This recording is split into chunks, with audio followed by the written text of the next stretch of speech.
जय श्री ओम नमः सिद्धिव्य ओम नमः सिद्धिव्य ओम नमः सिद्धि। नमो अरिहंताणं नमो सिद्धाणं नमो आयर्याणं नमो वज्रायाणं नमो लोये समसाहूर्णम्।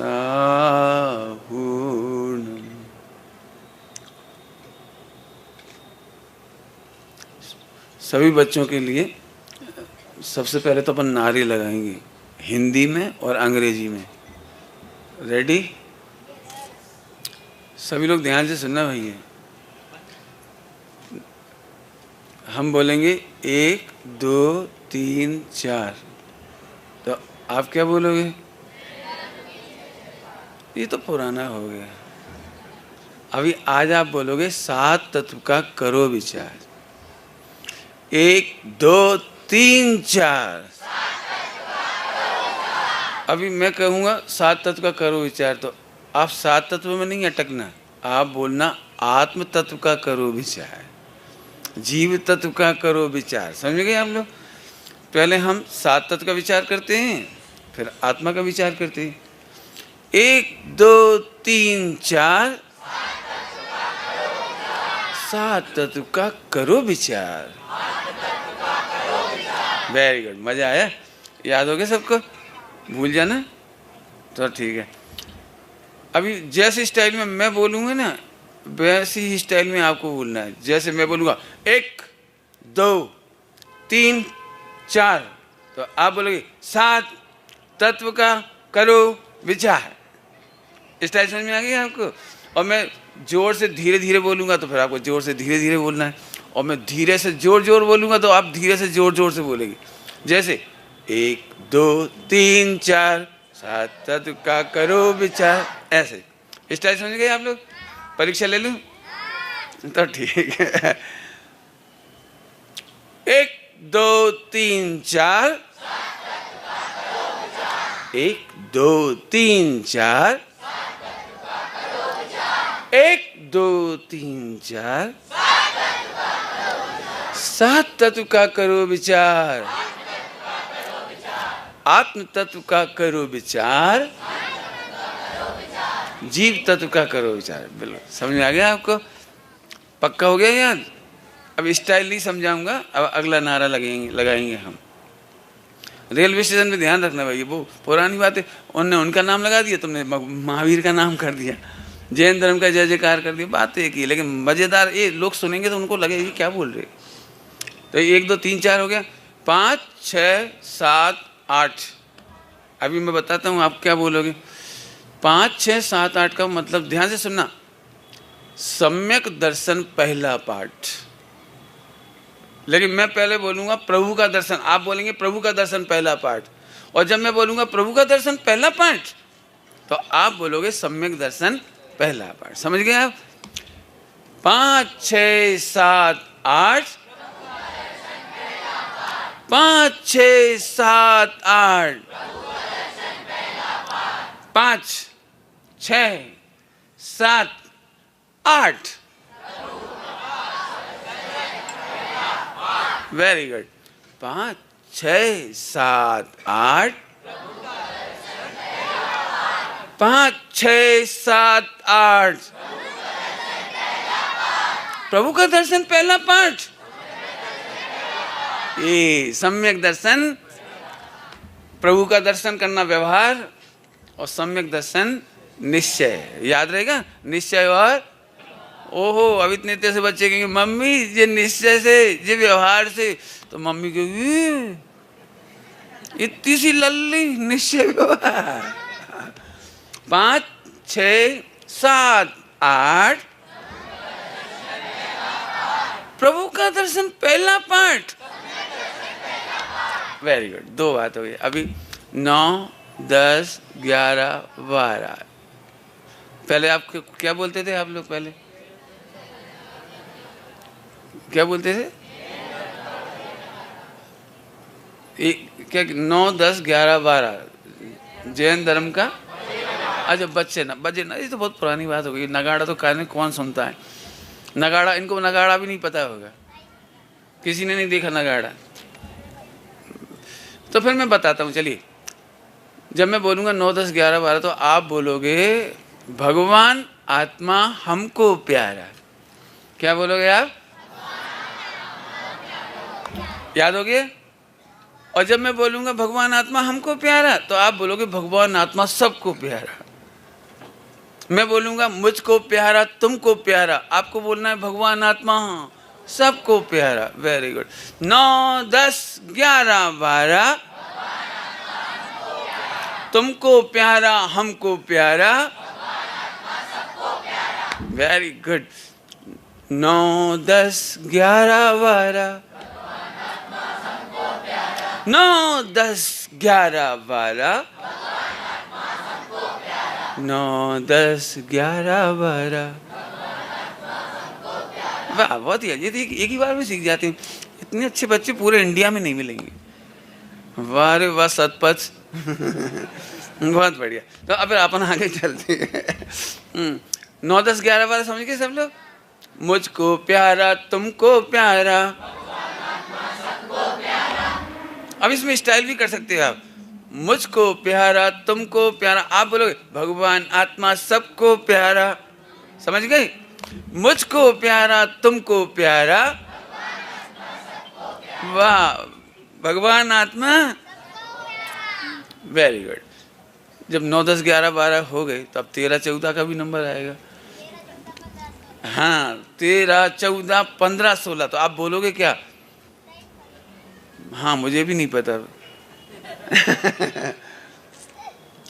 भगवान आत्मा मुझको बोला।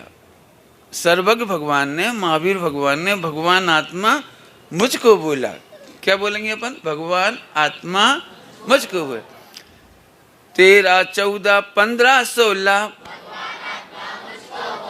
13, 14, 15, 16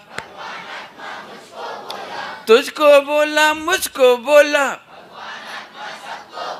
तुझको बोला मुझको बोला, तुझको बोला मुझको बोला। वाह, क्या बात है। तुमने तो समय सार जी पढ़ लिया आज। आगे चलूं कि थक गए? थक गए? बिस्तर लाऊं? तकिया लाऊं? अच्छा, तो ठीक है। तो अपन आगे चलती। कहाँ तक हुआ? 16 तक। 17, 18, 19, 20 भगवान आत्मा मेरी चीज। क्या बोलना है आपको? 17, 18, 19, 20 17, 18, 19, 20 मेरी चीज तुम्हारी चीज, मेरी चीज तुम्हारी चीज। बता सकते? प्रश्न पूछ लूं? बोलो, तुम्हारी मम्मी की क्या चीज है? बोलो। कौन ने जवाब दिया? कौन ने? वेरी गुड, बहुत अच्छा। देखो, ये ऐसे पकड़ना चाहिए। तुम्हारी मम्मी की क्या चीज है? भगवान आत्मा मम्मी की चीज, पापा की चीज, दादा की चीज, हाँ सबकी चीज, दादी की भी, बिल्कुल चाची की भी, सबको लेके चलेंगे मोक्ष में अपन। हाँ, दादा की। चलो, देखो मजा आया मुझे। अभी अपन एक इतना तो पढ़ ही लिया अपन ने। अब अंग्रेजी की नारे लगाएंगे। 1, 2, 3, 4। तो अभी मैं बोलता हूँ, आप अंग्रेजी में ध्यान से सुनना। मैं बोलूँगा 1, 2, 3, 4। जब हमारे भोपाल की पाठशाला चलती थी 86-87 में, तो इंग्लिश मीडियम के बच्चे पढ़ने आते थे, उनके लिए लिखे थे उस समय। 1, 2, 3, 4। ध्यान से सुनना। Know soul more and more, know soul more and more, know soul, know soul. अब पूरा बोलिए। वाह, बच्चे तो बहुत जल्दी से। Very good. 1, 2, 3, 4। Know soul more and more. 1, 2। Know soul more and more. मतलब समझ गए? आत्मा को जानो और जानते रहो, जानते रहो, जानते रहो, जानते रहो। Know soul more and more. समझ में आ गया सब लोगों को? बोलू 1 2 3 4। Know soul more and more. Know soul more and more. 1 2 3 4। Know soul more and more. याद हुआ कि नहीं हुआ? अभी देखते हैं जो बच्चे हिंदी के नारे इंग्लिश के नारे सिखाएगा, मैंने बोलेगा यहाँ पे मंच पे, उसको मैं नहीं कह सकता हूँ चांदी का सिक्का तो मैं बोल ही सकता हूँ, लेकिन आपको इनाम मिलेगी। देखते हैं कौन कौन को याद हुआ है। ओके, चांदी के सिक्के ज़्यादा, चलो कोई बात नहीं, अभी डरो मत, चांदी के सिक्का का प्रोग्राम बाद में सोचेंगे अपन। याद है? वेरी गुड, आगे चलो। 5 6 7 8, ये तो आपको याद है। ओपन नाउ मोक्ष गेट। ओपन नाउ मोक्ष गेट माने सम्यक दर्शन करो। मोक्ष का गेट खोलने का मतलब है सम्यक दर्शन करो। मोक्ष गेट खोलने का मतलब सम्यक दर्शन करो। तो वापस आ जाइए। 5 6 7 8। 5 6 7 8। 5 6 7 8। याद हो गया सबको? ओपन नाउ मोक्ष गेट। 9 10 11 12, ये तो आपको याद ही। भगवान आत्मा माई सेल्फ। 9 10 11 12, भगवान आत्मा my self. My self, your self, भगवान आत्मा।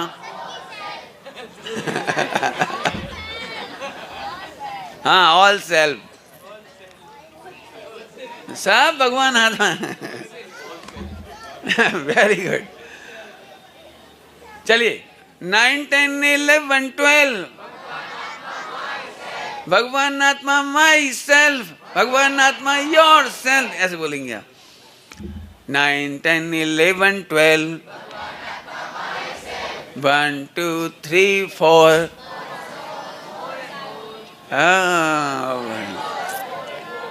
1 2 3 4, 5 6 7 8, 9 10 11 12। अब यहाँ तक आ गए अपन। अब 13 14 15 16, क्या बोलेंगे हम? 13 14 15 16। अभी इंग्लिश में बोल रहा हूँ, उसे ध्यान से सुनिए। इंग्लिश तो याद है आपको ये, counting. Love with creature being, love with creature being, love with creature being. प्रेम भाव हो सब जीवों से। प्रेम भाव हो सब जीवों से, उसका ट्रांसलेशन है। हम पानी छान कर क्यों पीते मालूम है? क्योंकि लव विद क्रीचर बीइंग, हमें जो पानी के जीव है ना वो भी क्रीचर बीइंग है, तो हम उनसे लव करते हैं। और जिन्हें हम लव करते हैं उनको खाते हैं, जिनको लव खाते हैं उनके ऊपर पैर रखते हैं। घास होती है ना, ग्रीन ग्रास, ग्रीन ग्रास घास होती है ना, ये भी भगवान आत्मा है। इसमें भी क्रीचर बीइंग है, तो हमें इसके ऊपर पैर रखते हैं? नहीं रखते हैं। और आलू में भी क्या होते हैं? क्रीचर बीइंग होता है। हाँ, प्याज में भी क्रीचर बीइंग होता है। तो इनको अपन बॉईल करके खाते हैं कि बिना बॉईल करके खाना चाहिए? हाँ, खाना ही नहीं चाहिए। क्यों नहीं खाना चाहिए, कौन बोलेगा? क्यों नहीं? हमारी अंग्रेजी में बोलो। बिकॉज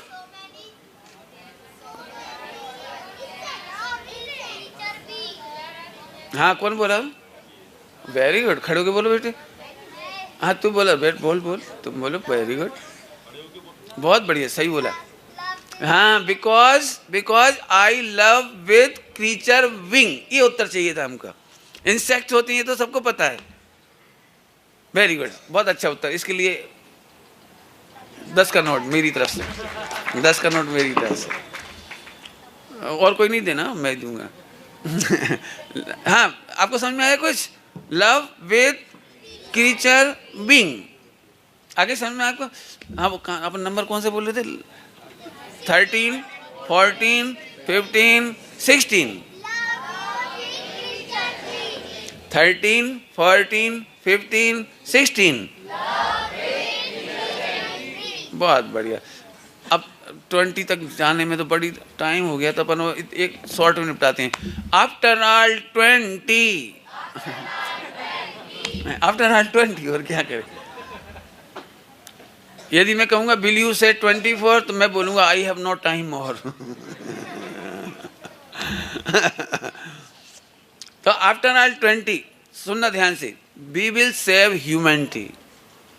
यदि वर्ल्ड में ह्यूमैनिटी, मानवता की कोई रक्षा करेगा तो हम करेंगे।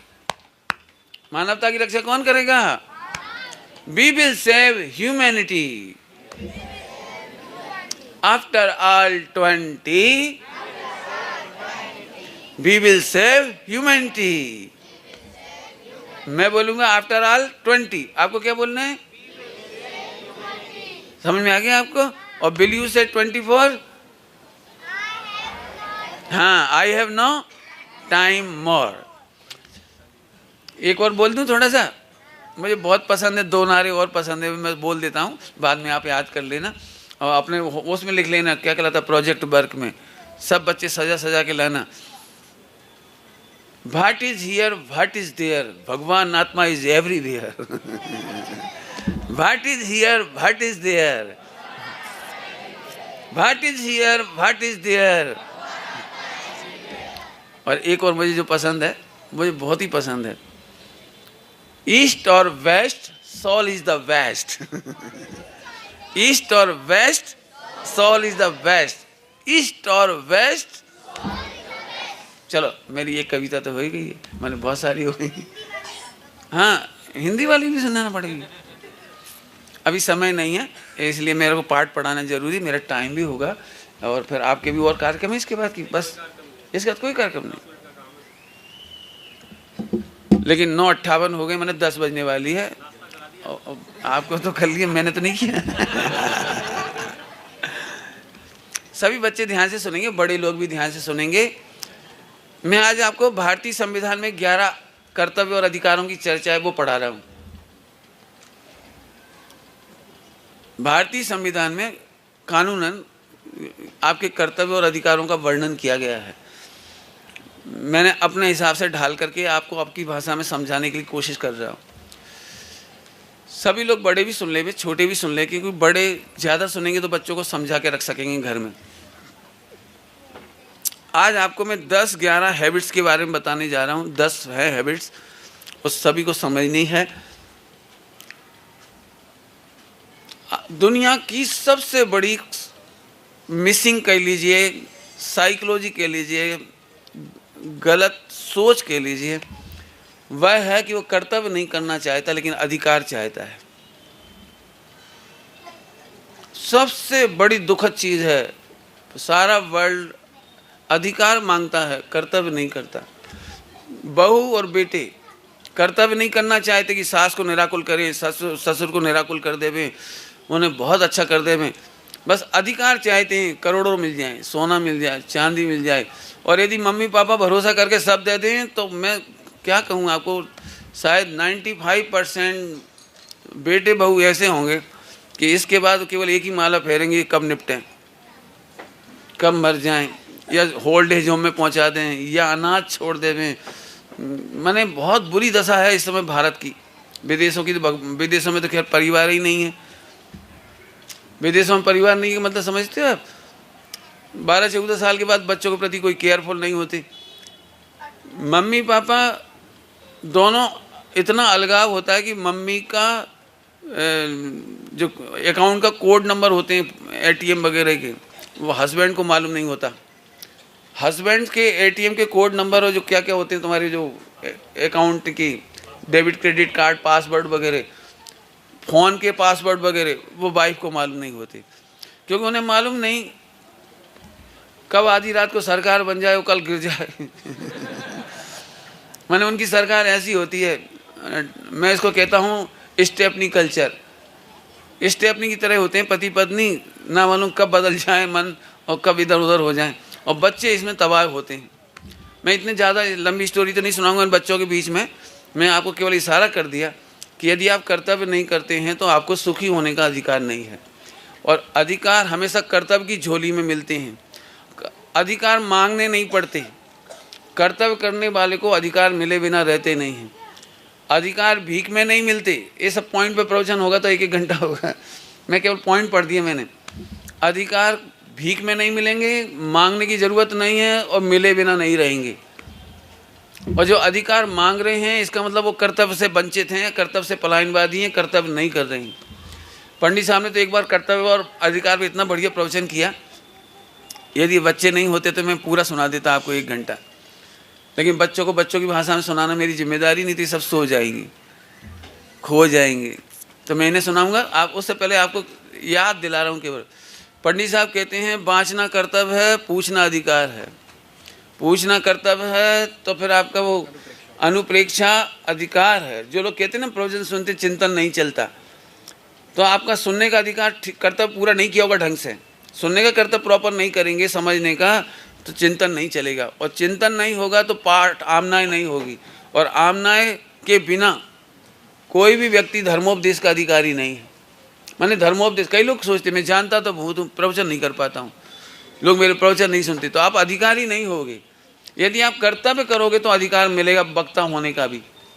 बहुत जल्दी बता दिया इशारा समझदारों के लिए, बाकी सभी जगह लगा लेना। सुखी होना आपका अधिकार है, बशर्ते आपने कर्तव्य किए हों। आइए क्या क्या करना चाहिए। अधिकार कभी अकेला नहीं होता, उसके साथ हमेशा कर्तव्य भी जुड़ा होता है। अधिकार के साथ साथ कर्तव्य की भी चर्चा होनी चाहिए। अधिकारों के बिना कर्तव्य को कायम रख पाना मुश्किल है। संविधान में 11 कर्तव्य एवं अधिकारों की चर्चा है। यहाँ पर मैं कुछ पॉइंट ले रहा हूँ, सुनना सभी लोग। अब बच्चे लोग ध्यान से सुनो, बच्चे डिस्कनेक्ट हो गए इतनी देर में मेरे से। हाँ भाई, नारे लगाऊँ एक बार फिर से। आपको याद हो गए इंग्लिश और हिंदी के? कितने लोगों को याद हो गए इंग्लिश और हिंदी के? वेरी गुड, बहुत अच्छा। तो अभी मैं एक बार बोलता हूँ, 1 2 3 4। आवाज नहीं आई। 1 2 3 4। जी बच्ची की आवाज नहीं आई, जी बैग देख रही है, आवाज ही नहीं आई तेरी। तेरी कितनी सुरीली कोयल जैसी आवाज है, कब सुनेंगे हम? सब बच्चे ऐसे बैठ जाए जल्दी से। 1 2 3 4। ए हम क्या बोल रहे हैं? 1 2 3 4। 7 तत्व का करो विचार। तेरी आवाज फिर नहीं आई, अच्छे से बोला। अभी ध्यान से सुनो, नंबर 1 सुनिए आप। सार्वजनिक स्थान को सार्वजनिक ही माने, वहां लाइन नहीं तोड़ें। Petrol pump, rail, bus ticket line, चिकित्सालय और भोजन करने की यदि कहीं लाइन लगती हो तो वहां भी कोई बात।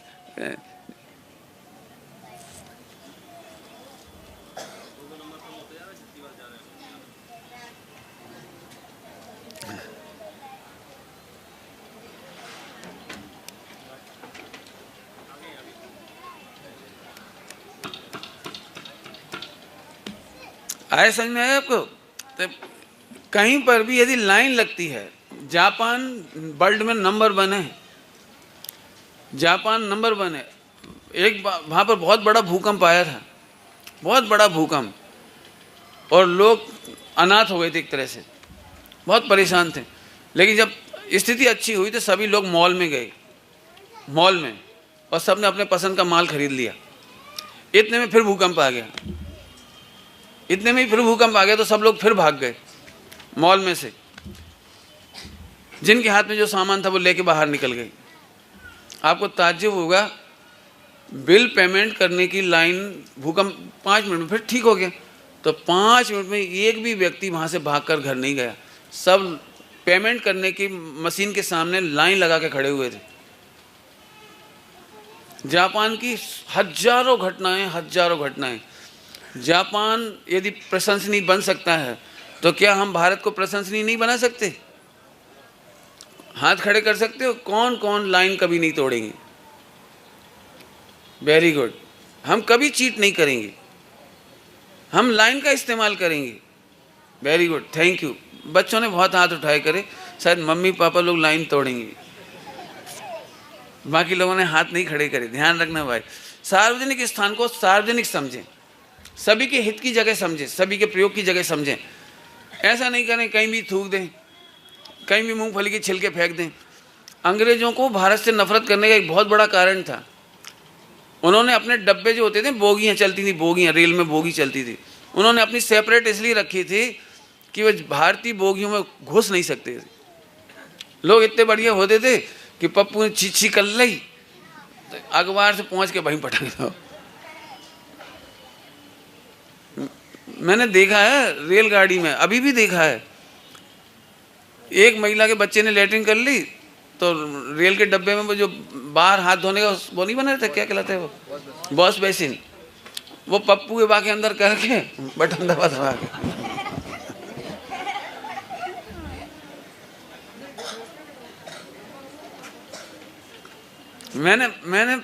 मुझे हाथ धोने में अब वो लगता है कि इसके हाथ धोएं कि नहीं धोएं। कभी जरूरत पड़ता है तो उसका पानी हाथ लगाने की इच्छा नहीं होती। भोपाल में मैं जहाँ रहता था, नीचे बहुत वैसा मोहल्ला था, अनपढ़ लोगों का समझ लीजिए बिल्कुल। तो 3 साल के बच्चे को लैट्रिन कर लिया उसने और हैंडपंप चलाया। उस दिन से मैंने पूरे इंडिया के हैंडपंप का पानी छोड़ दिया। मैंने पता नहीं सुबह कौन 5 बजे गया होगा लोटा पार्टी उसी से उसने हाथ धो लिए होंगे। मैंने इटारसी के स्टेशन पर पहले अपन पानी छान के ले लेते थे, लेकिन जब मैंने देखा स्वीपर, पहले तो गटर भी वो क्या रेल की पटरियां भी गंदी रहती थी ना बिल्कुल, अब तो थोड़ा स्थिति ठीक हो गई, तो वो वहाँ भी साफ करके आया और फिर उसी झाड़ू से जो लेटरिन बाथरूम साफ करके आया था उसी से उसने वॉश बेसिन का नल चालू किया और उसने वो सफाई कर दिया छट्टी। ये भगवान में इनकी गजब हो गया। आप सार्वजनिक स्थान को सार्वजनिक समझें। दुबई की एक बात है, दुबई की रात को 2 बजे भी यदि वहाँ से गाड़ी निकलती हो, पूरा रोड खाली होता है और यदि रेड लाइट जलती है तो वो स्टॉप करता है, जंप नहीं मारता। आप लोग ध्यान रखना बेटे, जंप नहीं मारना अपने को। यदि आप चाहते हो ना हम भारत की सेवा करना चाहते हैं तो आप भारत की ख्याति मलिन मत करिए।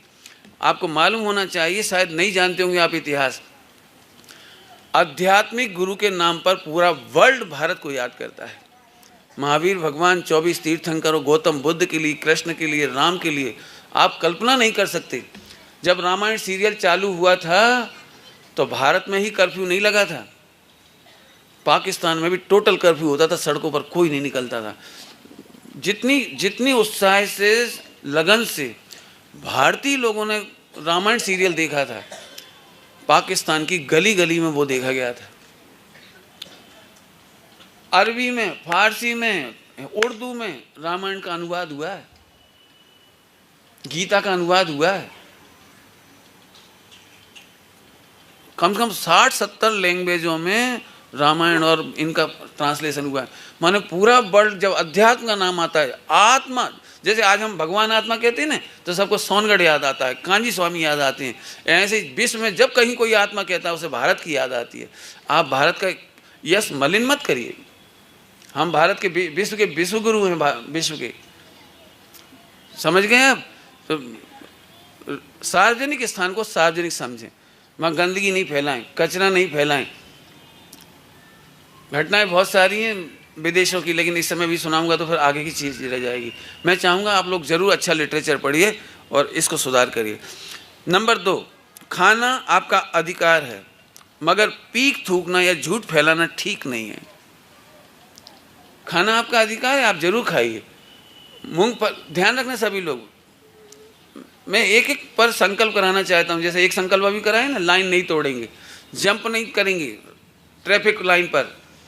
ऐसी दूसरी बात, प्रतिज्ञा कर लो, रेलगाड़ी में यदि आप खाते हो कुछ तो लोग मेरा खाना पीना देखते हैं। मेरे पास बाल्टी डस्टबिन बन जाती है कई बार। यदि मैं फल खाता हूँ शाम के टाइम तो सारे फल मेरे उसमें जाते हैं। मेरे पास कपड़े और राख होती है, राखोड़ी, वो दोनों चीज़ साथ चलती है। सब लोग देखते हैं हमारी खाने पीने की स्टाइल। मैं 3 बार फल धोता हूँ, कपड़ों से पोंछता हूँ, चाकुओं को धोता हूँ, पोंछता हूँ, प्लेट धोता हूँ, साफ़ करता हूँ, अपना मुंह साफ़ करता हूँ। पहले खाने से पहले, पीने से पहले, चाहे आप कभी भी पानी पिएं। इतने जर्म्स हैं एनवायरनमेंट में, एक क्लाइमेट में इतना कुछ है, जर्म्स होते हैं सारे। सबसे पहले मुंह धोना चाहिए। आप नहा करके आए और सीधा पानी पीने लगे, नहीं, नहाने का पानी आपके होंठों पे लगा हुआ है। वायुमंडल के बैक्टीरिया और कुछ भी हो सकते हैं।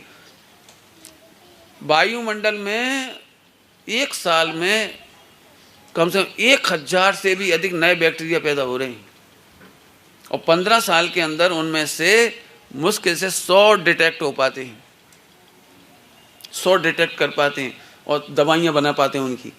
इसलिए मुंह धोना बच्चों को हैबिट में डालें। हाथ धोए बिना कभी कोई चीज़ नहीं खाएं। जैसे बाजार में आपने पिंड खजूर ली, पिंड खजूर, और वहाँ वैसे ही खाने लगे।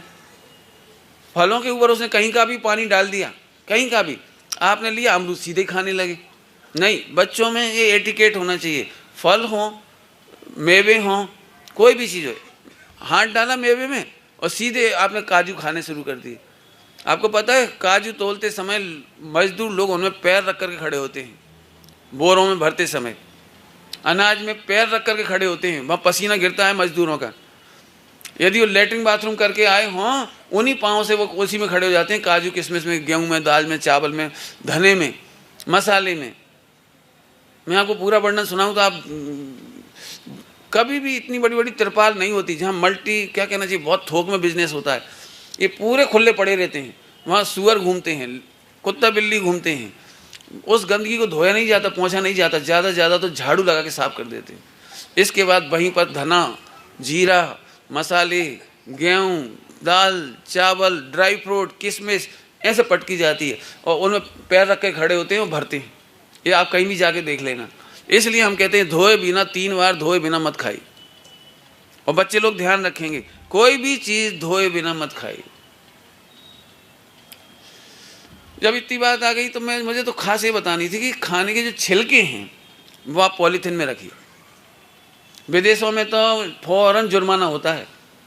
यदि वहाँ जो पेट एनिमल रखते हैं ना, पपी कहलाते हैं क्या, पप्पी कहलाती, पपी मैंने देखा था, मैंने कुछ लड़कियाँ, हम लोग पूना जा रहे थे, जब रास्ते में पेट्रोल भरा रहे रुके तो एक गाड़ी और रुकी, उसमें 2-3 मॉडल थी, उनके हाथ में पपी थे, लवली तो बड़े उसको चूम रही, ऐसा कर रही, उसको पोटी करना थी तो उसने पॉलीथीन, वो निकाली पॉलीथीन, उसमें उसने पोटी ली उसकी, फिर एक रुमाल से पोंछा, कागज़ से, आजकल कागज़ टिश्यू पेपर होता क्या होता है, उसे पोंछा और उसने उसी पॉलीथीन में रखा। हाथ नहीं धोए, बस इतना गलती करी उसने भाई। लेकिन पपी को तो ठीक रखा, मतलब उसने ध्यान रखा। और कचरा फिर उसने डस्टबिन में डाला उसको। विदेशों में आप घूम रहे हैं, एक एक व्यक्ति, चाहे राष्ट्रपति भी पपी को लेके घूमेगा, कैट को लेके घूमती हैं कई महिलाएं, तो उनकी वो पॉलीथीन रखना कंपलसरी है जेब में। पॉलीथीन में कर दी उसने पोटी बगीचे में, तो उठा के रखना पड़ेगी आप। तो आपको इतना कहना है, रेलगाड़ी में कहीं भी इसको मैं अपनी भाषा में कहता हूँ, डिस्पोज ऑफ करना सिखाइए बच्चों को कचरे का। भारत स्वच्छता अभियान की सभी जगह प्रशंसा हो रही है, लेकिन अभी भी हम देखते हैं कोई नाक, बच्चे ध्यान से सुनना है, नाक निकाली ऐसे पहुँच ली, इधर लगा दी, उधर लगा दी। ऐसा नहीं करना जिंदगी में कभी। खाओ और छिलके उसमें डाल दो। यदि मीठे फल हैं आपके, मीठे फल, और आपने चक्कू छिलनी का इस्तेमाल किया तो तत्काल धो के रखो। ये मैनर्स सीखिए आप लोग। 2 पॉइंट हो गए। खाना आपका अधिकार है, लेकिन पीक थूकना, हर कहीं पीक नहीं थूकिए। और हो सके एक आध किसी ने थूक दी हो गलती से तो अपन सफाई कर दीजिए।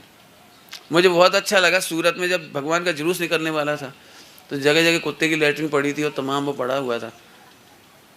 फटाफट लोगों ने झाड़ू लेकर फटाफट सफाई करी, पूरे रास्ते झाड़ू लेके चले, सफाई कर दी। बहुत अच्छा लगा। सिखों के बीच में बहुत बड़ा काम होता है, जब उनके पंच प्यारे वो जुलूस निकलता है पूरा, लोग सफाई करते हुए जाते हैं सड़क पर।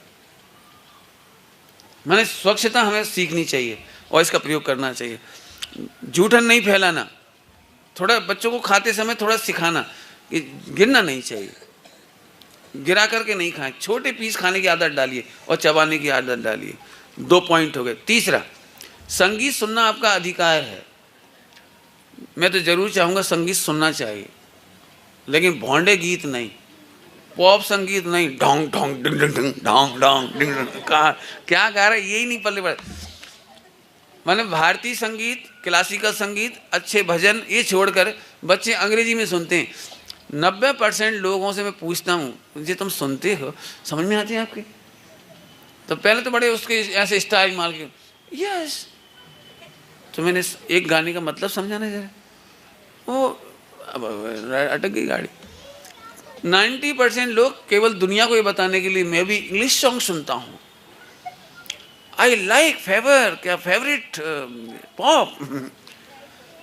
पॉप में से थोड़ा वो हटा दो पाप, हमें क्या जरूरत है? अच्छा संगीत जरूर सुनिए, लेकिन एक बात सभी सुनना ध्यान से, इसमें लिखा है कुछ, लेकिन दूसरों को डिस्टर्ब नहीं होना चाहिए। रेलगाड़ी में भी कई बार परेशानियां होने लगी। एक महिला मोबाइल में इतनी जोर जोर से बोल रही, फिर क्या कर रही तो लपटा बनेगा हो, ये भगवान इतनी जोर जोर से बोल रहे कि वो सीट वाले तो छोड़ो पूरा डब्बा समझा। और इतने में एक महिला के बच्चे का छोटा सा पप्पू 4-6-8 साल का था, वो मचल गया, वो पूरी जोर से पूरी ताकत से भोंगा बजा रहा है।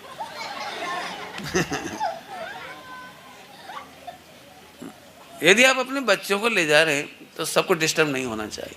यदि आप कुछ गाने सुन रहे हैं तो पूरा सबको डिस्टर्ब नहीं होना चाहिए।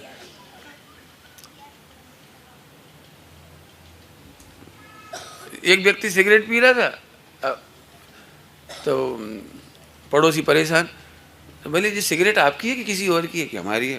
तो इसका धुआं कि वो भी मेरा है, तो फिर अपने ही तक रखो।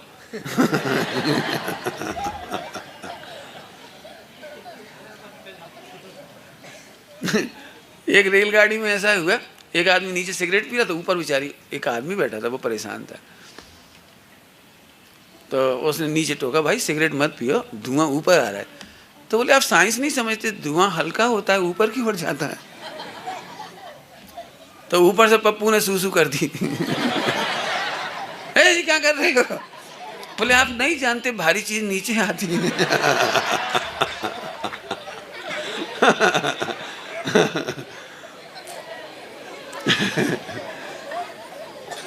माने आप अपने लॉजिक का या साइंस का दुरुपयोग मत करिए, आप अपने लॉजिक का और मति ज्ञान का दुरुपयोग मत करिए।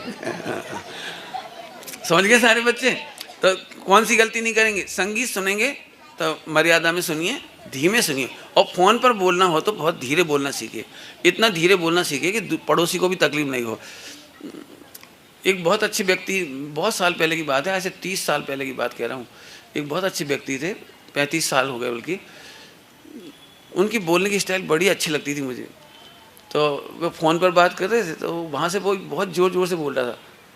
तो उन्होंने कहा आप मेरे कान पर हथौड़े क्यों मार रहे हो? मैं धीरे भी सुन सकता हूँ। मैंने ऐसा बोला तो सामने वाले को एहसास हुआ, तो वो धीरे बोलना शुरू किया। मैंने बोलने में हमेशा मज़ा तो ये आया कि हम इतने धीमे लड़ें कि वो भी लोग अच्छा उसका असर हो। चिल्ला के तो खैर बोलने ही नहीं, लेकिन संगीत सुनने के मामले में दूसरों को डिस्टर्ब नहीं करें। फ़ोन पर बातें करते समय मंदिर, स्वाध्याय भवन, सार्वजनिक सभाएं, रेल, किसी अन्य को परेशानी नहीं हो, इस बात का ध्यान रखना चाहिए। कार्यालय में भी किसी को डिस्टर्बेंस नहीं हो। हम खास तौर से यहाँ बैठे तो मैं ये ज़रूर कहूँगा कि मैं इसकी एक वर्कशॉप करा हूँ मैंने अब, कि जब मेरा प्रवचन पहला प्रारंभ होगा तो सबसे कहूँगा मोबाइल निकालिए, अब इसको 10 बार ऑफ और ऑन करिए। तो थोड़े दिन में आपको हैबिट पड़ जाएगी कि जब भी हमें प्रवचन में बैठना है तो सबसे पहले ऑफ करना है, या फ्लाइट मोड पर डालना है, या उसको साइलेंट मोड पर डालना, जो आपको करना है। मुझे प्रैक्टिस करानी पड़ेगी। हालांकि अभी इतनी ज़्यादा प्रॉब्लम नहीं दिखाई दी, लेकिन ज़रूरी पड़ेगी तो मैं करूँगा फिर ऐसा। सबसे पहले मैं ध्यान लगाऊंगा और बोलूँगा सभी लोग अपना सीधा हाथ मोबाइल की ओर ले जाएं रामदेव की तरह, और श्वास लेते हुए आप उसका स्विच ऑफ करें और श्वास छोड़ते हुए उसे अपने वापस पॉकेट में डालें। चलिए, चौथा पॉइंट है, रेल, बस, मंदिर या किसी भी स्थान पर हम पहले से कुर्सी पर बैठे हों तो यदि आपके सामने महिला, दिव्यांग, वृद्ध, गर्भवती यदि आ खड़े हों तो उन्हें बिठाइए। गर्भवती महिला को कभी कष्ट नहीं होना चाहिए, बुजुर्गों को नहीं होना चाहिए, रोगियों को नहीं होना चाहिए। अपंग लोग लाचार हों, दुखी हों, ऐसे लोगों के लिए आपकी रिजर्व सीट हो तो भी आप उन्हें बिठाइए, बिठा दीजिए, कोई दिक्कत नहीं है। अपन टहल लेंगे थोड़ी देर। अपन युवाओं को ये कर्तव्य जरूर करना चाहिए पूरा। ऐसा यहाँ से तो फिर हम कभी बैठ ही नहीं पाएंगे। नहीं, आप चिंता नहीं करिए, पवित्र जीवों की सीट लेने वाले को बहुत पुण्य का उदय चाहिए।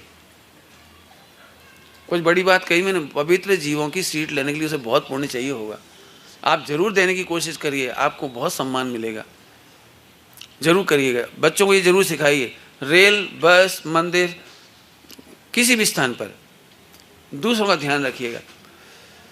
मंदिर की बात भी आई है, विस्तार से कहना चाहता हूँ, लेकिन एक बात मैं चाहता हूँ कि घरों में भी हम कुछ एक आदर जरूर सिखाएं, कंपलसरी सिखाएं, जो मैं कहना चाह रहा हूँ।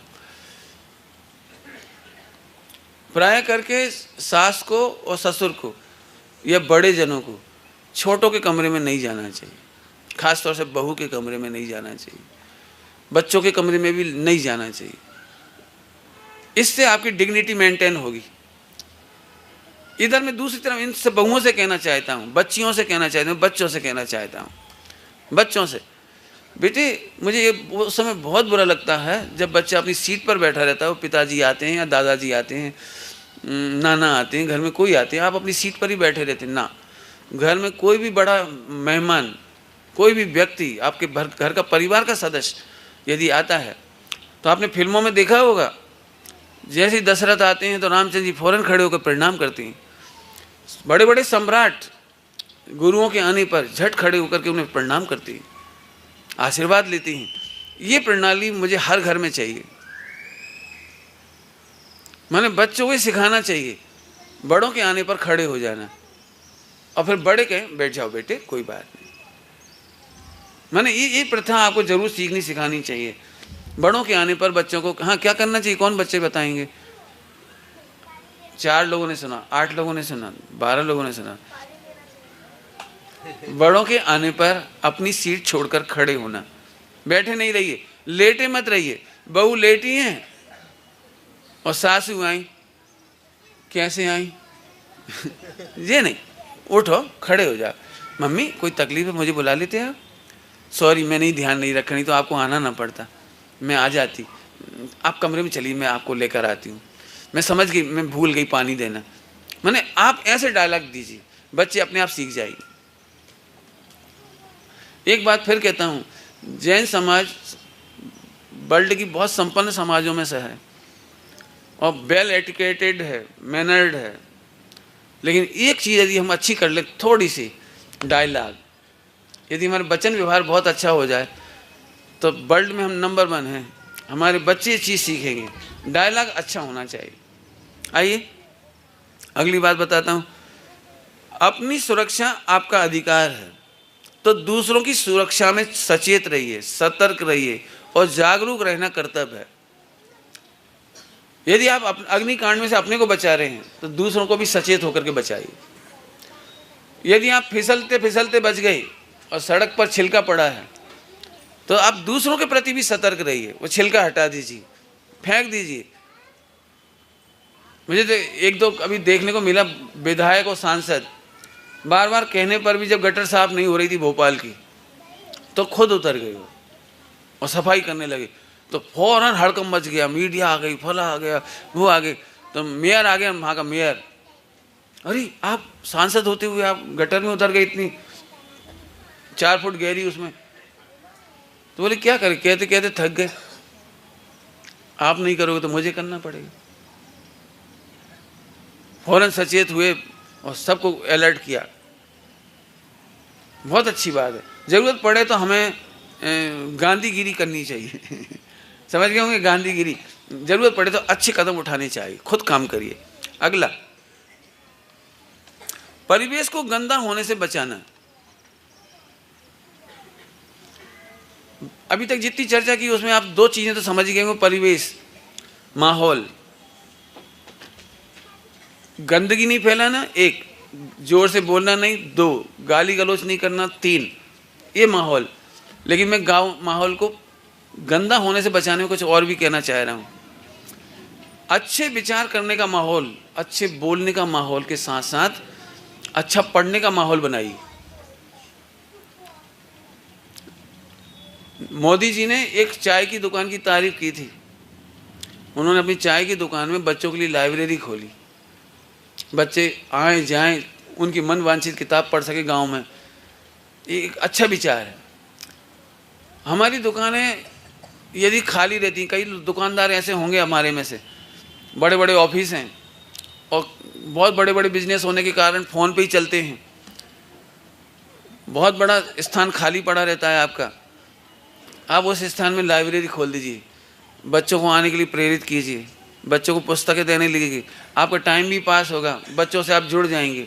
और बच्चों से जुड़ने वालों को हार्ट अटैक नहीं होती, ब्लड प्रेशर नहीं होती, टेंशन नहीं होती, डायबिटीज़ नहीं होती। नेहरू जी हमेशा अपने आप को जवान कहते थे, हमेशा, और उनकी जवानी का मूल राज था वे बच्चों में डाइल्यूट रहते थे। नेहरू जी को वहाँ जाना था, कश्मीर, उनके ज़माने की घटना है।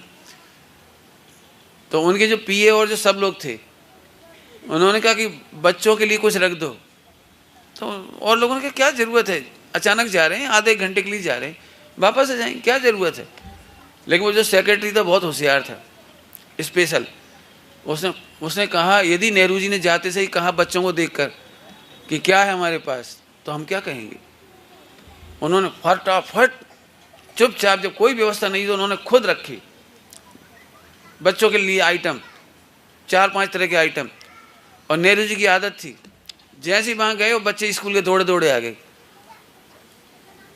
अब बच्चों को खाली हाथ छोड़ना बड़ों के लिए बेकार बात है, बच्चों को खाली नहीं कर। उन्होंने जैसे ही पीछे हाथ फैलाया, उन्होंने फ़ौरन मिठाइयाँ और जो सामान लाए थे उनको आगे कर दिए। वो कहा देखो अभी यदि नहीं लाए होते तो हमारी बहुत हालत ख़राब हो जाती और नेहरू जी की प्रतिष्ठा जाती। हम बड़े लोगों को भी सोचना चाहिए, होता होगा, आप लोग करते ही होंगे ऐसा। हम जब किसी के घर जाते तो अपने साथ टिफ़िन ले जाते हैं, मिठाइयाँ ले जाते हैं, कुछ ना कुछ लेके जाते हैं। यदि दौड़ता हुआ बच्चा आया तो आओ आओ बेटा, राजा बेटा, निकाला डब्बा खोल के, लो बेटा। ये दृश्य हमेशा याद रहता है। बच्चा आए और देख रहे अम्मा और मेहमान की तरफ, कल आए कच्छू नहीं। तो इन बातों को ध्यान रखें। अच्छा पढ़ें, अच्छा विचारें, अच्छाइयाँ फैलाएं, दूर भगावें बुरी रीतियाँ और सुगध रीति का करें प्रचार। Very good. अगला है, तुम्हारे अधिकार की सीमा वहाँ खत्म हो जाती है जहाँ से मेरी नाक प्रारंभ होती है माने आपके अधिकार वहीं तक हैं जहाँ तक आपकी स्मेल हम तक ना आए, आपकी आवाज़ हमारे कान तक नहीं आए, आपके उठने बैठने के तरीके से मेरे शरीर को स्पर्श ना हो। ये सब बच्चों को सीखने सिखाने लायक बात है। अपने अधिकारों का प्रयोग करने से पहले अपनी सीमा का सम्मान करना भी जरूरी है, ये नागरिकों का कर्तव्य है। अगली बात है, वाहन चला रहे हो सभी लोग, बच्चे ध्यान से सुनना, ऐसे बैठ जाओ 1 मिनट जल्दी से, बच्चों को ज़्यादा काम की बात बता रहा हूँ मैं, सभी बच्चियाँ भी बच्चे भी ध्यान से सुने, ऐसे बैठ जाइए। हाँ, इसको हाथ में रख लीजिए, इधर रख दीजिए, वहीं बैठ जाइए, उनको दे दीजिए भैया को। वेरी गुड, अब अच्छे से बैठ जाइए। सभी लोग ध्यान से सुनना, बहुत काम की बात। यदि आप वाहन चला रहे हो, वाहन चलाना आपका अधिकार है, कोई दिक्कत नहीं है, लेकिन सीमा का उल्लंघन नहीं करें। वाहन की स्पीड, बाय द वे, यदि गलत निर्माण हुआ हो फ्लाईओवर का, तो 1 महीने के अंदर 2 कार पलट गई हैदराबाद में। ग्वालियर में एक फ्लाईओवर बना था, 8-10 एक्सीडेंट हो गए थे वहाँ साल भर में, फिर तोड़ फोड़ करके वापस उसे सुधारा गया। कई बार गलतियाँ हो जाती हैं, टर्न बराबर नहीं होते और आप स्पीड से चला रहे, 105-104 की स्पीड से चलने वाली कार एक महिला के ऊपर गिर पड़ी फ्लाईओवर से नीचे कल हैदराबाद में। आप स्पीड मेंटेन करके चलिए, हाई फाई मत चलाइए, खाली सड़क मिले तो भी फास्ट मत चलाइए, एक सीमा से आगे। जितने आपके टूरिज्म डिपार्टमेंट वाले ये लोग होते हैं 80 की सीमा से बाहर नहीं जाते। आप किराए की कार हायर करते हो वो 80 से ऊपर नहीं जाते। लेकिन बच्चों के जितने एक्सीडेंट होते हैं, बच्चों के, युवाओं के, वो हमेशा स्पीड के कारण होते हैं। 1 जनवरी के दिन, आज से 2 साल पहले, राजनांदगांव में मैं गया था और उसी दिन मैं पहुंचा था 1 जनवरी को आपके नागपुर से। और उसी दिन हैप्पी न्यू ईयर डे मनाने के लिए बच्चे लोग कोचिंग के सर के साथ और 4-5 कारों में भरा करके और तेज स्पीड से चले जा रहे सनसनाते हुए, और एक कार एक्सीडेंट का शिकार हो गई, सारे लोग मारे गए उसके। सारा का सारा माहौल राजनांदगांव का शोक में डूब गया पूरा का पूरा। कभी ऐसी गलतियां मत करिए। कितनी कारें तालाब में गिर जाती हैं, खाइयों में गिर जाती हैं। आप कार चलाते समय, वाहनों को चलाते समय ध्यान रखें। अब खास बात ध्यान से सुनना, मंदिर के पास बिसिल मत बजाइए। क्या बोलते हैं आप? हॉर्न।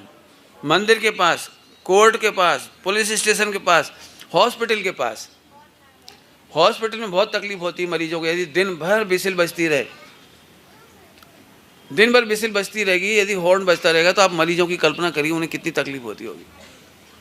यदि आप, मुझे बहुत अच्छा लगा, शादी हो रही थी, बारात जा रही थी, लेकिन हॉस्पिटल के पास आकर उन्होंने पूरे बैंड बाजे बंद कर दिए, नाचना कूदना बंद कर दिया, फटाके फोड़ना बंद कर दिए। ये बहुत सम्माननीय बात है। मैं ये बात भरी सभा में इसलिए समझा रहा हूँ कि हर बच्चे को अपनी शादी में इसका ध्यान रखना है।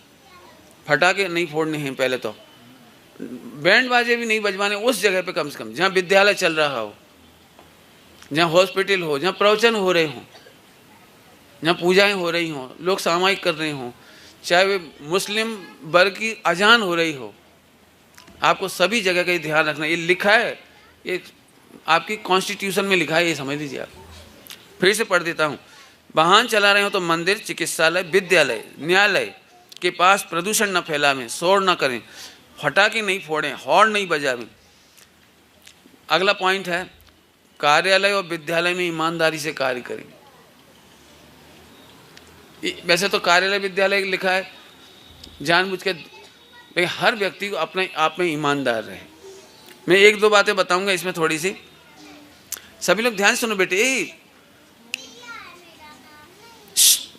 बेटे आपको पता है आपका नाम नोट हो गई, अच्छे बैठ जाइए बेटे। एक एक काम करो, एक एक बच्ची अपनी मम्मी के पास चले आओ, उनसे पूछ के आओ हमें क्या करना है, और वहीं बैठ जाना। बस 5 मिनट और ले रहा हूँ, 5 मिनट के अंदर आप सुन लीजिए। 2 बच्चियाँ नहीं क्या कहलाते, बच्चे लोग खेलते हैं ना, बच्चे लोग खेलते, तो गुड्डा गुड़िया का खेल खेल रहे थे, तो भाई बहन बहुत बहुत जोर जोर से चिल्ला रहे थे, लड़ रहे थे। तो मम्मी बोली शांति रखो ना, कैसे खेल रहे हो, शांति से खेलो। बोले नहीं, हम लोग गुड्डा गुड़िया के खेल में जी पापा बना है, मैं मम्मी बनी हूँ, हम दोनों लड़ रहे। ऐसा गेम तुम नहीं खेलो अभी, है ना, समझ आया? आगे चलो। कार्यालय, विद्यालय, विद्यालय की बात मैं करना चाहता हूँ खास तौर से सभी के बीच में, हालांकि हर फील्ड में कहना चाहता हूँ, लेकिन मैं प्रोफेसर रहा हूँ इसलिए मैं थोड़े विद्यालय की बात मुख्यतः से कह रहा हूँ। सभी बच्चे और बड़े लोग ध्यान से सुने, हर फील्ड में ईमानदार होना ये आप ध्यान रखें। लेकिन मैं विद्यालय में शिक्षकों से ये बात कहता हूँ, वर्ल्ड में दी बेस्ट यदि कोई चीज़ है तो शिक्षक के लिए मिली है। एक चाणक्य एक ग्वाले को विश्व का सम्राट बना देता है। आप वो हो चाणक्य, आप वो हो जो गढ़धर जैसा काम करते हैं, ज्ञान दान का फल केवल ज्ञान मिलता है। आप विद्यालय में ईमानदारी से पढ़ाइए, कभी चीट मत करिए कि मेरे ट्यूशन पर आए तो पढ़ाऊंगा, नहीं तो नहीं पढ़ाऊंगा, मैं केवल विज्ञापन करूंगा, घर में कोचिंग चलाऊंगा। बड़े दुख की बात है, 5,000 कमाने वाला भी कोचिंग चला रहा है, 2 लाख रुपए भी गवर्नमेंट दे रही तो भी कोचिंग चला रहा है। मैंने क्या है?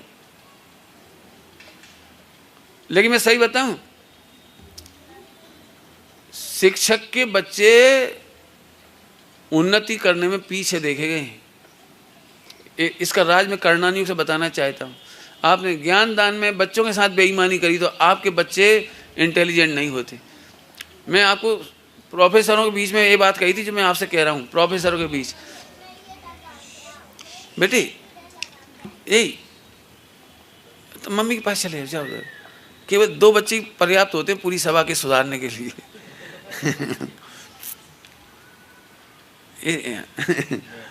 सुनना ध्यान से। मैंने कहा, मेरी फेयरवेल में भी बात मैंने बहुत विस्तार से कही। मैंने कहा आप काहे के लिए ट्यूशन करती है? सुबह 5 बजे से लेकर 6 बजे से लेकर के रात को 12 बजे तक कोचिंग कोचिंग कोचिंग, लाखों करोड़ों रुपए कमा रहे। और 100% कॉमर्स के प्रोफेसर पेट से परेशान, खाने से परेशान, पैंक्रियाज से परेशान, एसिडिटी से परेशान। कार में चलना है, पैसा बहुत है, हर कमरे में टीवी दे दिया, बच्चे बिगड़ रहे। मैंने कहा तुम देख भी नहीं पा रहे तुम्हारा बच्चा कहाँ जाता है, क्या करता है, वो कौन सी फिल्म देख रहा है आधी रात को, तुम्हें ये तक पता नहीं है अपने कमरों में क्या कर रहा है, उनकी दोस्ती का है। मैंने तुम कमाने में लग गए तो तुम्हारी मैं सच कहता हूँ, एक प्रोफेसर की बेटी ने, जिस पर बहुत प्राउड करते थे, हमारे सामने हुए। मैंने अपनी बेटी को संस्कार दिए, कभी जैन मंदिर नहीं लाए, प्रवचन नहीं सुनाए, शिविर में नहीं गए। वो अपने आप को प्रोफेसर की ठसक में रहते थे। और उनकी बेटी जब इंटरकास्ट चली गई ना, तो इतने दुखी कि कॉलेज में पढ़ाने में उन्हें शर्म आती थी, बच्चों के से नाक मिलाने में, सब में चुप चुप रहते रहते रहते 2 साल के अंदर एक्सपायर हो गए।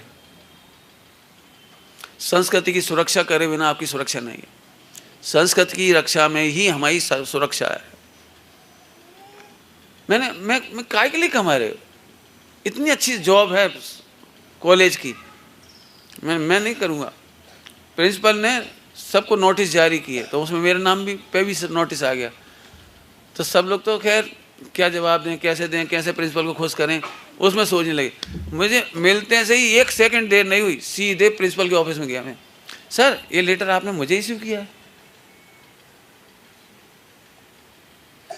प्रिंसिपल का अगला सेंटेंस था, सॉरी जैन साहब, वो कॉपी लेटर वो सबके चक्कर में चला गया, ऑफिस में रिटर्न कर दीजिए आप।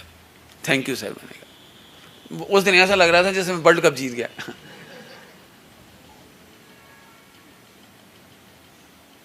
पैसे की कहां तक हाय करोगे आप? एक बार बताऊं, बेईमानी का पैसा आज तक कोई नहीं भोग पाया। विश्व का एक भी माई का लाल बेईमानी का 1 पैसा नहीं भोग पाया। ये मैंने जावरा में पुलिस के बीच में कहा था, डिपार्टमेंट के बीच, एक भी माई का लाल नहीं भोगता। आप पढ़ के देख लो स्विट्जरलैंड की रिपोर्ट, स्विस बैंक की रिपोर्ट, कितना 1000 करोड़ रुपया वहाँ डूबा है भारत का। कोई लेने वाला नहीं। क्यों? रोटी की कमी पड़ती नहीं, मकान तो है ही, पैसा बहुत है, तो ओवरफ्लो का पैसा वहाँ पहुँचा दिया, अपन मर गए। इंदिरा गांधी का पैसा वापस नहीं आ पाया, बहुत सारे नेताओं का पैसा वहाँ गया, आज तक वापस नहीं लौटा। अब राजसात हो गया वहाँ पे। बिल्कुल नहीं। बेईमानी करना काहे के लिए? चैन की रोटी खाओ, चैन से सो। बेईमानी का 1 पैसा कोई ने खाया हो नहीं तो मुझे बता जरूर देना कि खाया हो किसी ने। छोड़ के ही मरना है। अपना ही खुद का तो खा नहीं पा रहा, ईमानदारी का नंबर 1 का, वही छोड़ के मर जाएंगे तो नंबर 2 का कहाँ रखोगे आप? बिल्कुल। मैं तो कहूँगा भैया हर आदमी प्रतिज्ञा कर ले, 1 पैसे की बेईमानी नहीं करो। और मैं फिर कहता हूँ, 1 पैसे की बेईमानी करने वाला सम्यक दृष्टि नहीं हो पाता। 1 पैसे की बेईमानी करने वाला मोक्ष नहीं जा पाता। वो आश्रम का छेद करता है, नाव में छेद होता है। मैं सच कहता हूँ, मुझे ज्ञान दान का फल, मैंने बच्चों को सुनाई थी स्टोरी। मैं कक्षा 6 में ऑल सब्जेक्ट फेल था, इतना पुअर था, भाषण नहीं दे सकता था, मंच पे नहीं आ सकता था। मेरी गला अच्छा होने की वजह से मुझे वंदे मातरम गाने बुलाते थे तो मैं बचता था। चप्पल पहनी मैंने, जूता नहीं पहन पाई कभी, क्योंकि मैं गाता था तो चप्पल उतनी देर में 5 मिनट भी नहीं लगते वंदे मातरम गाने के, 2 स्टेंजर गाने के लिए, और मेरा पसीने से भीग जाता था, घुटने ऐसे काँपते थे। जिंदगी में 1 बार डिबेट करने गया भाषण प्रतियोगिता में, 5 मिनट का भाषण 30 मिनट में पूरा करके भगाए थे, इतना पुअर था।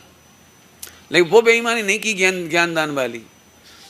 मैंने खुद बीकॉम फर्स्ट ईयर से जो मुझे समझ में आता था छात्रों को पढ़ाना, मैंने बताई बच्चों को सब बात, उसका फल मैं प्रोफेसर बन गया। पाठशाला में बाल बोध 1 से मैंने पढ़ाना स्टार्ट किया, समय सारजी तक पढ़ाया, उसका फल है आज मैं आपके बीच में हूँ। मैं फिर कहता हूँ, ज्ञान दान में बेईमानी कभी मत करना, नंबर 1। और बेईमानी चीटिंग कभी मत करो, इससे आपको कोई फायदा नहीं। सारी पंडिताई, सारी पढ़ाई लिखाई, सारी व्रत उपवास नियम संयम एक तरफ और चीटिंग एक तरफ, आपका सारा करा धरा बेकार चला जाएगा। इसे जिंदगी में कभी धोखा मत देना किसी को। अंतिम है, पड़ोसियों के साथ रहते समय झगड़े नहीं। रात्रि में या दिन में डीजे पर संगीत स्वर में, ऊंचे स्वर में नहीं बजाएं। आजकल ये डीजे बड़ा खतरनाक हो गया है।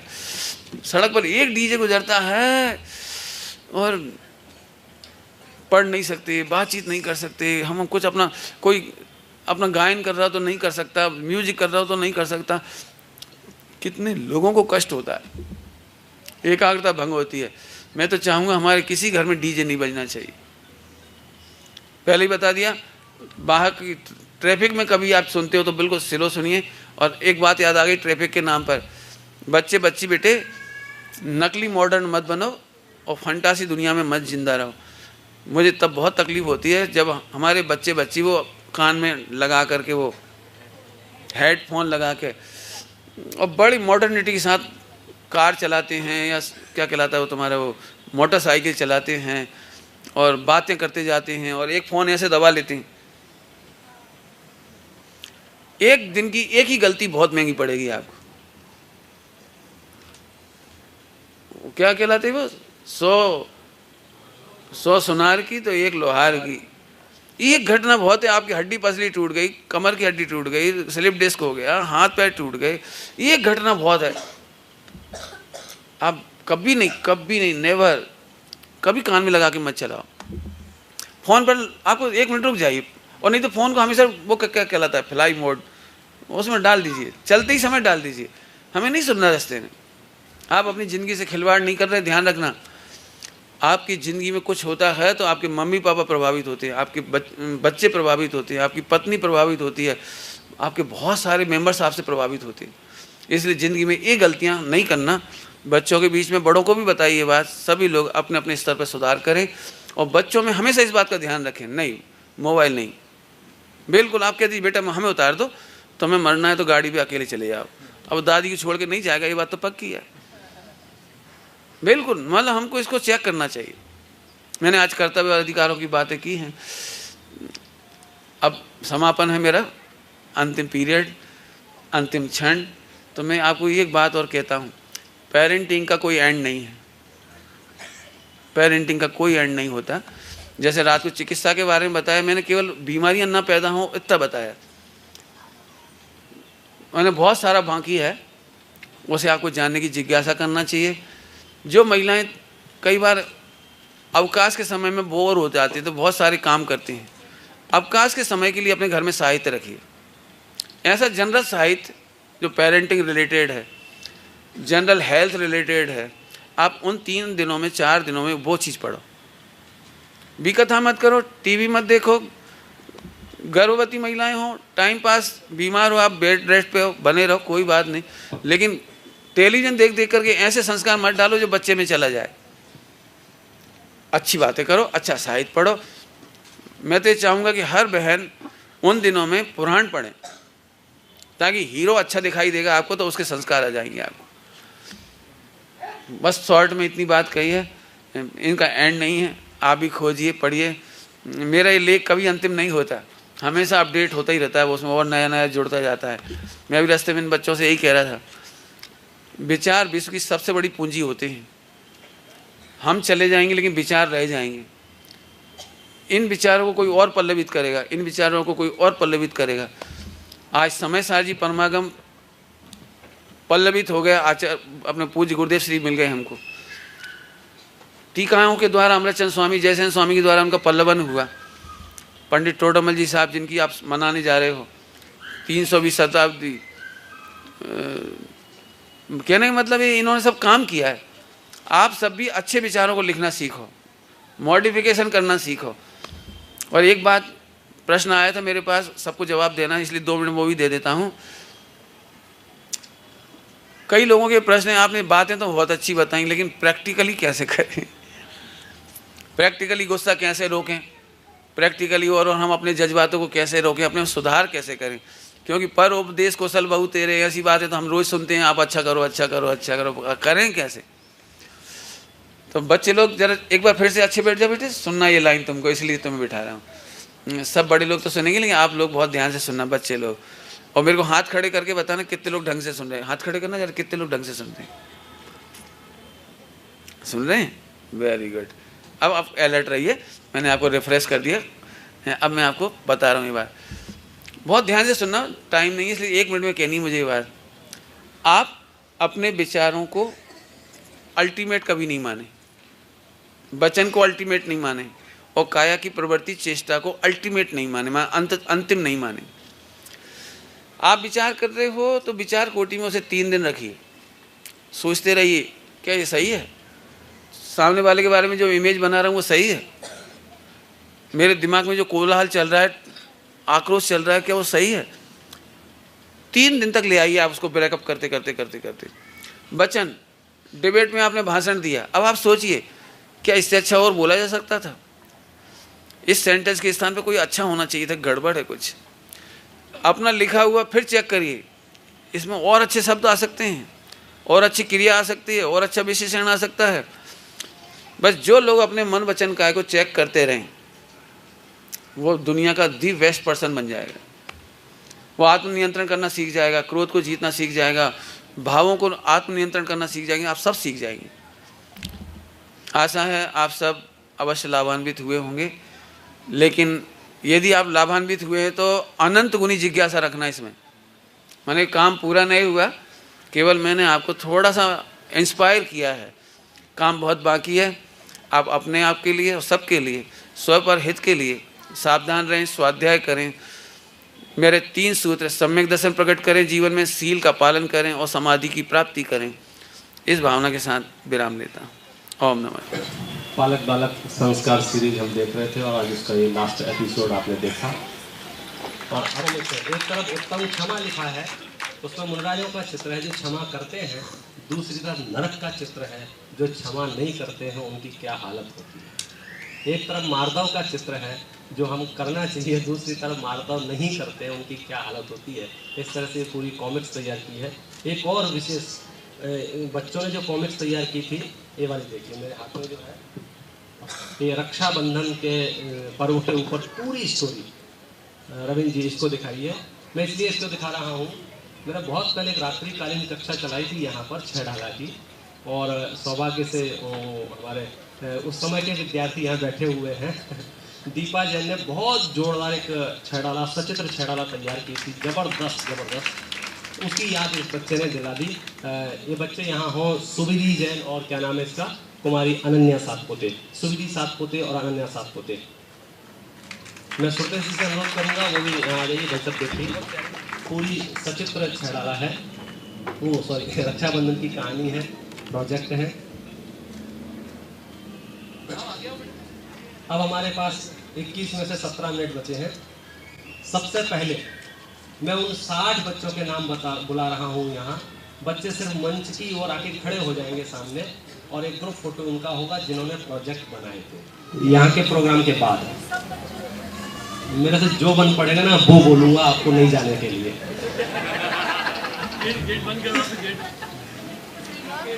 नहीं कोई जा ही नहीं रहा, वो तो मजाक कर रहे थे, सब आपके ही बच्चे था। आगे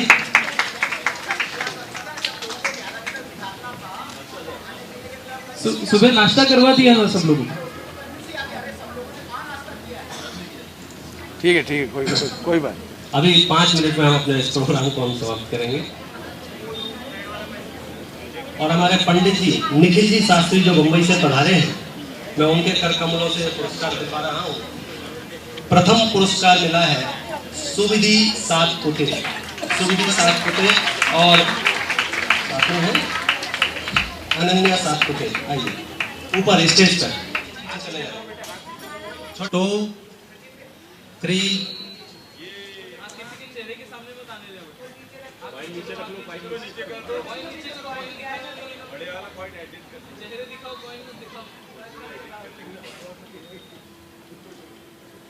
आपको नहीं लगाऊंगा इस पूरे प्रकरण में। पिछली बार हमारे पास 45-46 नाम आए थे और बहुत लोगों ने बहुत सहयोग किया था, जिससे लगभग 1.5 साल ये गाड़ी आगे बढ़ गई। और कल मैंने एक सूचना दी थी कि हमारे पास जो आपने फॉर्म भर के दिए थे, नाम लिख के दिए थे, वो नाम मिसप्लेस हो गए हैं, इसलिए कृपया करके वे नाम जरूर लिखा देवें। और भी किसी की भावना हमने वहाँ बोर्ड पर लिख रखी है। क्या पाठशाला का अगर संरक्षक बनना हो, लंबे टाइम तक चलाने की भावना जिनकी है, वे 1 लाख रुपए में संरक्षक बन सकते हैं, 51,000 में सहयोगी बन सकते हैं, 21,000 में उसमें और राशि किया हुआ है, और सबसे कम राशि जो है 12,000 की है। उसके बाद एक बच्चे का 1 साल का खर्चा लगभग 5,000 रुपया है। तो आप कुछ नहीं कर सकते हो तो एक बच्चा आपने अपने गोद ले लिए, तो हमारे 150 लोगों ने गोद लिया, तो 1 साल भर पाठशाला तो यूँ ही चल जाती है। इसलिए आप अपनी भावनाएं तत्काल पकड़ें। हमारे पास 2-3 मिनट से ज़्यादा का समय नहीं है। अपनी नाम लिखा दें। हेलो, जैसे अपने वो समोसरण, वो क्या कहलाता, समोसरण लगता है ना, तो उसे इंद्र आती, तो अपन 100 इंद्र बना लेते तो 1 करोड़ मिल जाता है। मेरी इसकी स्कीम तो ये है कि कोई पाठशाला के लिए कुबेर बनाया जाए, जो 5 लाख रुपया दे वो 5 साल के लिए कुबेर, 2 लाख रुपया दे तो उप कुबेर। मतलब ये तो मेरी विकल्प है। मुझे एक महिला की याद आ रही है इस समय, उनकी वसीयत उन्होंने लिखी है, होशंगाबाद में है, तारण समाज की महिला है। तारण समाज के होने पर भी उनका नाम है दिगंबर सुभाष दिगंबर कहलाते उनकी मिसेज हैं। उन्होंने ये कहा है कि मेरे मरने पर कोई तेरही नहीं करना, कुछ नहीं करना, कोई कार्यक्रम नहीं करना, और मैंने सब बंटवारा कर दिया, सब बच्चों का सबका हिसाब कर दिया है। मेरे हिस्से की राशि से केवल पाठशाला चलाना, और वहाँ पर हमेशा उनके पैसे से पाठशाला शिविर लगते हैं और लगते रहेंगे। बहुत बढ़िया है। हम धन का सदुपयोग करना जरूर सीखें। मैं एक बात बोलूँगा, आपको थोड़ी बुरी तो लग सकती है किसी को, मैं सम्मेद शिखर जी में 1 रुपया नहीं डालता, क्योंकि वहाँ अरबों रुपए की समुद्र है। ऐसे कितने स्थान हैं, कितने जहाँ पर अरबों रुपए आती हैं अतिशय के नाम पर, चमत्कार के नाम पर। मैं तो कहता हूँ कि आप पंचकल्याणक में मत देना, भला जगह मत देना, लेकिन अपने गांव के उत्थान के लिए, अपने समाज के बच्चों के उत्थान के लिए, अपने बच्चों में श्रावक बनाने के लिए। अरे इनमें से एक पंडित टोडरमल जी बन गए, यदि इन बच्चों में से एक कोई आचार्य कुनकुन बन गए, तो हमारा बहुत बड़ा काम हो जाएगा। इसलिए अपने बच्चों के ऊपर बहुत खर्च करिए आप। हमारी पाठशाला की एक बच्ची है दृष्टि जैन। इनने साल भर गुल्लक में पैसे इकट्ठे किए, वो पूरी गुल्लक सतपथ पाठशाला को इन्होंने भेंट दी। एक दीपा जैन की बच्ची है, उसने हमारे तब तक मैं आपको कुछ सूचनाएं दे रहा हूँ, बहुत महत्वपूर्ण, आप दिमाग में लिख लेना। 1 तारीख से 5 तारीख तक श्री सिद्ध चक्र मंडल विधान माहेश्वरी भवन में रखा गया है। 21 सॉरी मैं क्षमा करना, समय सार विधान, जिसके गीत हम और आप सब गाते हैं, और विधानाचार्य आपको बता दूंगा तो आप दौड़े दौड़े आएंगे पंडित संजय जी जेवर, जो कि यहाँ आएंगे कोटा से। 2 तारीख है 21, 22, 23 फरवरी, सतपथ पाठशाला का एनुअल फंक्शन और विश्व स्तरीय प्रश्न मंच प्रतियोगिता का लॉन्चिंग डे है। 3री घोषणा है, जो लोग हफ्ते में 1 दिन यहाँ सतपथ पाठशाला में आ रहे हैं और उनको मजा आ रहा है पढ़ने में, जिनवाणी सीखने में, वे यदि रोज पढ़ना चाहते हैं तो हमारे नेहरू पुतला मंदिर में जिनम पाठशाला प्रतिदिन चलती है। आपने नाम सुना होगा जिनम पाठशाला का, प्रतिदिन जिनम पाठशाला चलती है। और आप जिनको रोज पढ़ना है, क्योंकि हफ्ते में हम कितना पढ़ा पाएंगे, सही बात तो ये है। हम तो सिर्फ पेरेंट्स इतना कहते हैं कि मंदिर के संस्कार हम डाल देंगे, भगवान पहचानना सिखा देंगे, लेकिन आपको एक्चुअल सिलेबस पढ़ना है, और वो सिलेबस भी वहाँ से जो मंगलायतन से सचित्र प्रकाशित होकर आया है, वह सिलेबस का है। 2री, बड़े लोग, सुबह की पाठशाला तो ऑल एज ग्रुप के लिए है, सिर्फ बड़ों के लिए स्पेशल कार्यशाला बड़ों के लिए महावीर नगर में, जिसका विषय है मोक्ष मार्ग प्रकाशक। एकदम पॉइंट टू पॉइंट सीरीज वहाँ चल रही है अपनी, और वो आपको काम आएगी। जो सतपथ प्रश्न मंच आएगा उसमें सहयोग करेगी। विजय कुमार जी मालतौन वाले 500 रुपया मंथली, अच्छा मालतौन वाले 500 रुपया, बहुत बहुत धन्यवाद। 2:30 बजे से 4 बजे तक महावीर नगर में वो कार्यशाला चलती है। और इसी बीच हम अपने चित्र अनावरण की और दूसरी कुछ घोषणाएं करें, उससे पहले मैं आदरणीय अशोक जी को यहाँ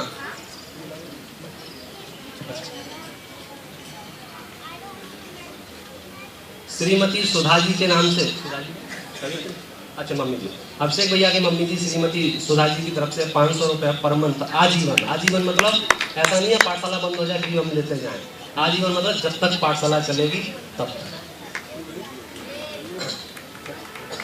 बोलो महावीर भगवान की जय। श्री आर के जैन जो बम्बई से आए हैं, मैं निवेदन करूँगा कृपया आप मंच पर आए, हम उनका स्वागत करें। आर के जैन साहब और ट्रस्ट के हमारे भक्ति जी अशोक भैया और सुजीत जैन, उनका स्वागत करने के लिए आप लोग आइए। आइए सर। इसके साथ ही डॉक्टर ऋचा जैन, सुधा जैन, संकेत जैन, अर्पित प्रफुल्ल जैनी, प्रिय दर्शन, रमेश भाई जी, बस देखो कृपया सभी लोग आ जाए ताकि ये इनका स्वागत हम कर दें। और बाद में कार्यक्रम हमारा 5 मिनट का वहाँ पर प्रांगण में होगा। प्रेम जैन जी, भाई बाबू जी कहाँ गए? बस अब मैं प्रेम जैन जी बाबू जी आप आइए। जब तक ये स्वागत कराने आ रहे हैं मैं अपने बच्चों वाला कार्यक्रम पूरा, सिर्फ 3 अशोक भैया आइए ना, स्वागत करें। जो 3 बच्चों को पुरस्कार देना है मैं वो दे देता हूँ ताकि बच्चे हमारे निश्चित डॉक्टर ऋचा जैन,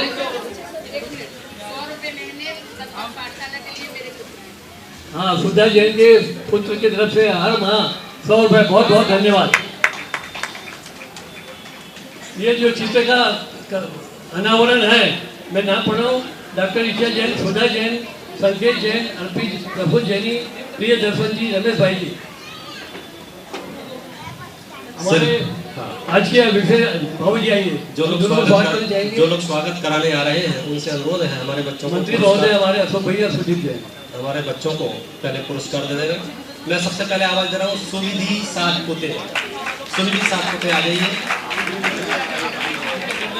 और विनय, सुविधि सातपुते। दूसरा है काजल जैन और रिदित जैन, ये सेकंड नंबर मिला है इनको।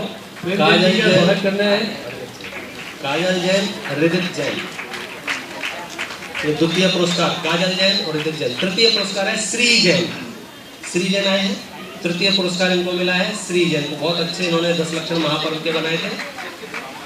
और अब मैं 10 लक्षण वो रक्षाबंधन पर्व के जो बनाए थे, सुविधि सातपुते और अनन्या सातपुते, इनको फिर से देना है। ये 2 बार इनके बनाए थे, सुविधि सातपुते और अनन्या जैन। आइए आगे बच्ची, यस इसको भी देना है। ये लो सार्थक जैन, इन्होंने रक्षाबंधन पर्व का बहुत बड़ा मॉडल बनाया था। सार्थक जैन जो कि हमारी अध्यापिका के सुपुत्र हैं, आए हैं यहाँ नहीं आए हैं, उनको अध्यापिका आप ले लीजिए। सौम्या जैन और दृषि जैन, इन्होंने भी जोरदार बनाया था, प्रोजेक्ट बनाया था, मॉडल बनाया था। और अभी हम ये सैनिक पुरस्कार दे रहे हैं जिन बच्चों ने एक्चुअल मेहनत की है। हम एनुअल फंक्शन में जो गोल्ड और सिल्वर की कॉइन देते आए हैं वही देंगे। ये तो हमने आपको एक ट्रायल बीच में जो है सौंफ इलायची जैसा मुखवास।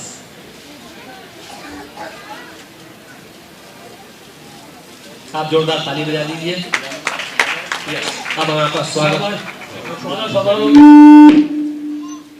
हमारे आर के जैन जो हमारे खास मुंबई से आज कार्यक्रम बता रहे, उनका स्वागत करेंगे। हमारे मंत्री महोदय सुदीप जैन और प्रेम जैन बाबू जी, जोरदार तालियां बजाए भाई। ये जल्दी आइए भाई, सुधा जैन, ऋचा जैन, संकेत जैन, अर्पित प्रफुल्ल जैनी, प्रिय दर्शन और रमेश भाई जी, जल्दी आइए आपका स्वागत। इसके साथ ही अभी हमारा झंडा वंदन पर जो छत पे 5 झंडे हैं, झंडा वंदन के लिए डॉक्टर सुरेश जैन, सोनू मोदी, नितेश जैन, अनिल होटल, ऋषभ जैन, सिंगोड़ी और निखिल। बढ़ो बढ़ जा बेटा, उसका 5 मिनट। निखिल जैन, चलो दर्शन करना। आप लोग भी आ जाओ, आपका 2 मिनट का स्वागत करके फिर कार्यक्रम चलेगा।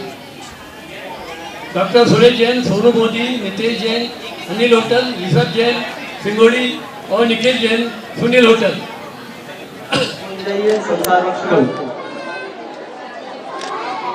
आप लोग एक स्वर से गाइए, आओ रे आओ आओ हमारा साथी।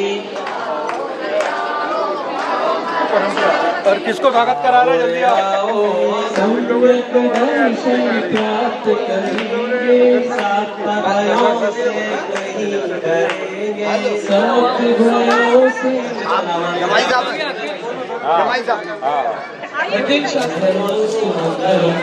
सर्वमंगल सर्वकल्याणकारकं रामं सर्वधर्माणां ज्योतिर्मोहिनी मंगलं कुंदकुंदाय जयधर्मोस्तु मंगलं सर्वमंगलमांगल्यं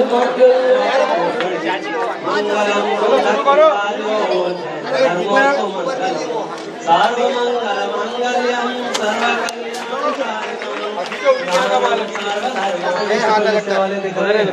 और हमारी भावना है कि अनावरण के बाद हम उस चित्र को समझें और उसको लेकर मंगलम कुंद कुंदाद्यो सर्व कल्याणकारकं प्रधानम सर्वधर्माणां।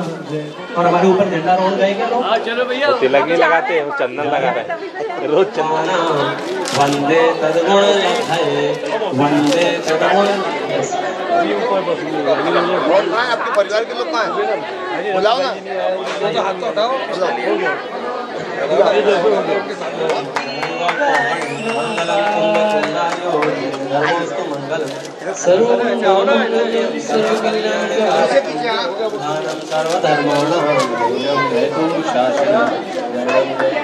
स्वागत कीजिए।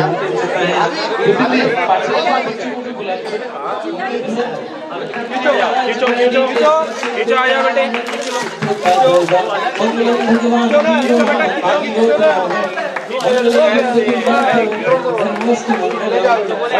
सर्वमंगलमांगल्यं सर्वकल्याणकारकं प्रधानम।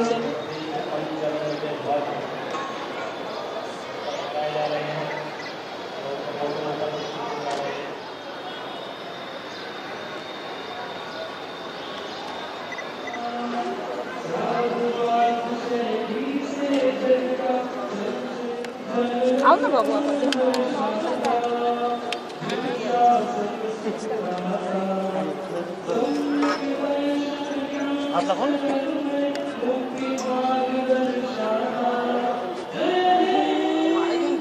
जी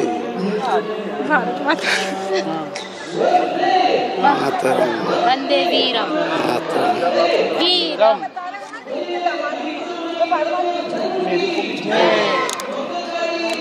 चलो एक साथ एक करके नहीं एक साथ नहीं एक साथ आप साइड से लो। निपट गया। झंडे झंडे लग रहे हैं, वो खत्म हो रहा है।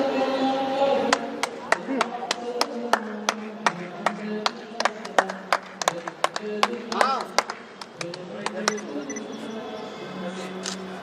चलो ठीक है ना भैया।